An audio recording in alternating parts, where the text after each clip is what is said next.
Hello everyone, today we're going to be looking at a cool little piece of Colt Revolver and World War II history. It's the Colt 38 Special Commando model. And you're looking at this mint condition pamphlet that came with the one that we're going to be looking at today. Samuel Colt is kind of the Henry Ford of revolvers, so Colts were almost synonymous with the weapon type for a long time. But that was specifically in terms of police use and personal defense. You know, nobody associates Colt with the military, really. But the Colt Commando, as its name and this image here from the literature imply, clearly was made specifically for that purpose.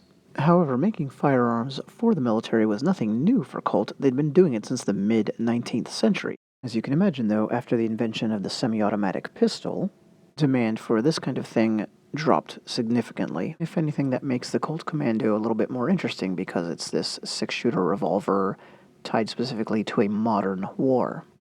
It's hard to miss the notable feature of this specimen in particular that I got to examine, and that it's a snub-nosed model, so it's a snubby belly gun. Roscoe, pick the name of your choosing. That probably means it was carried by someone in an intelligence capacity, and for instance, an article that I was reading about researching this video is called Colt Commando 38 Special, a favorite of U.S. intelligence in World War II. Now, Colt revolvers were synonymous with law enforcement in the early 20th century, so we talked about how, in a previous video, how the Detective Special came out of that, basically a smaller, more discreet version of the same weapon. Well, both of these things came together with the gun we're looking at today. Military police used standard-size Colt revolvers, just like regular police.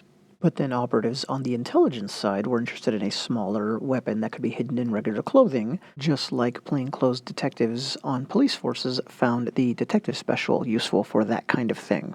Another thing is that Colt was providing semi-automatic pistols to the military in World War II, as you can imagine, just like it did during World War I, but in both wars, there were material shortages, and they just couldn't keep up with demand, right? Just imagine the number of firearms they were producing. So revolvers were a way to supplement orders. And if you're the military, you took that into account, right? Okay, well, we're going to order this many Colt Commandos, these revolvers.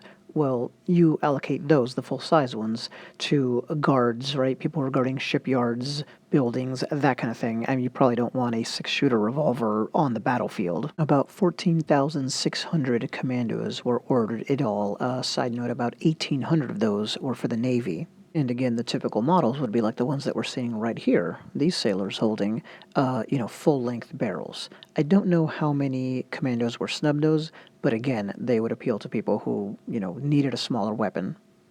And that is how you get our curiosity, the snub-nosed Colt Commando from World War II. Here's a different one, not the one that I got to hold. This one's also in great shape.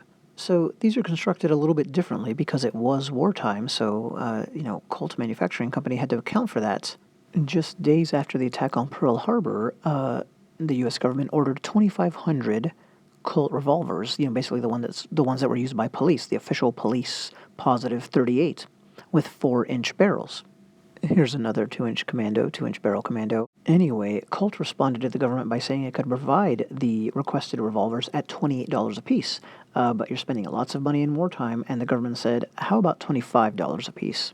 Well, Colt wanted to meet that requirement, of course. They didn't want to lose out on the contract, and hopefully there's going to be many more contracts to come, so they had to find a way to do this. Step one in that process, lose the exquisite hand finishing that, Colt revolvers had. No time for that, plus that's a labor cost.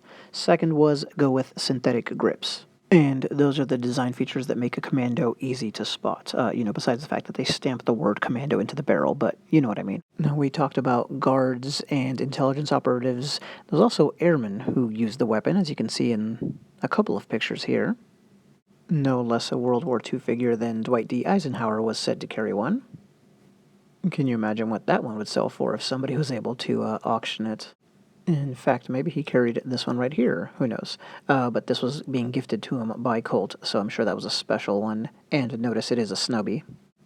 If you're a paratrooper, this would have a particular appeal, as you can imagine. You just have a lot to carry, and you want to be as light on your feet as possible anyway when you land in enemy territory.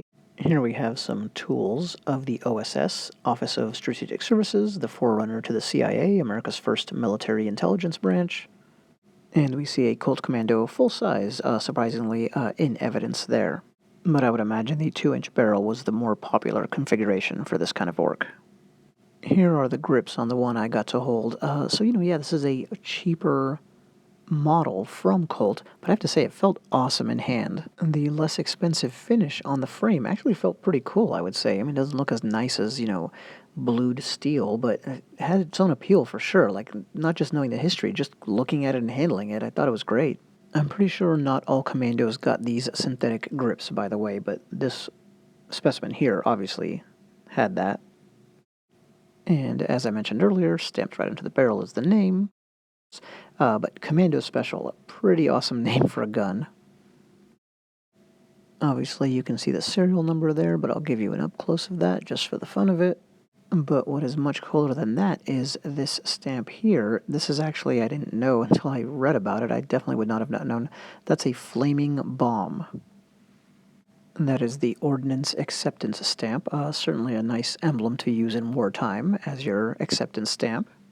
I couldn't get a good view of that, so here we'll look at another Commando where the contrast in the picture somebody took was just right. How great is that? Just a really cool weapon overall. Surprised when I held it, too. Felt extra heavy. I even kind of Googled that around to see was there something about the manufacturing that, would explain that? I don't know, but anyway, here's a great shot. A woman working hard on producing revolvers for Colt during the war. This image is a good opportunity to mention. I mentioned the production number of about 15,000. I think that might have been like some kind of initial order or something, because now I'm finding a couple of other sources saying 50,000, which kind of makes sense in wartime, right? They're producing lots and lots of weapons. And maybe even something like this, which is more of a specialty tool. I mean, this was not the standard infantryman's sidearm, right? Far from it. The one I got to handle in particular came with this awesome pamphlet, so I'll just give you some quick views of that. Obviously, the pamphlet was not specific to the shortened barrel version. I'm sure they only produced this piece of literature here to go out with all Commandos. How cool is this? Oh, and just as I say that about the barrels, look over on the left there. It shows both. But it's still true that this is the only pamphlet that went out with the guns, I mean, I would guess, and in the pictures on there, it only shows the full-length barrel. I took a mechanical drawing class in high school before the days of AutoCAD and whatever software does this kind of thing now, so I learned how to draw stuff like this. Sorry, just took me back to that. And there's no doubt that's how this was done. It's on a big old tablet with a T-square parts list, and we'll move on to some final shots, no pun intended, of the gun in question. Here it is in my hand. Yeah, it just felt like a more muscular snub-nose revolver than even basically the same gun, the detective special that I held that same day. I don't know. Maybe it was my imagination. Colt 38 Special Commando. Definitely a desirable, collectible, interesting piece of World War II firearm history, even though it was not a large player, right, for the obvious reasons that we talked about. Here you can see that matte finish that I was talking about, right, the cheaper finish that these received. But yeah, I thought it looked great. It's not shiny by any stretch, but it's wartime. You're not trying to impress people with the finish on the gunmetal.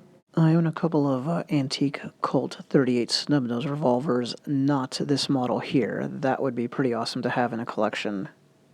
Here's the other side of the barrel. You haven't seen that yet. Hartford, Connecticut, the home of Colt for a very, very long time. And here, of course, is the Colt emblem, and I will leave you with that. Thanks for watching.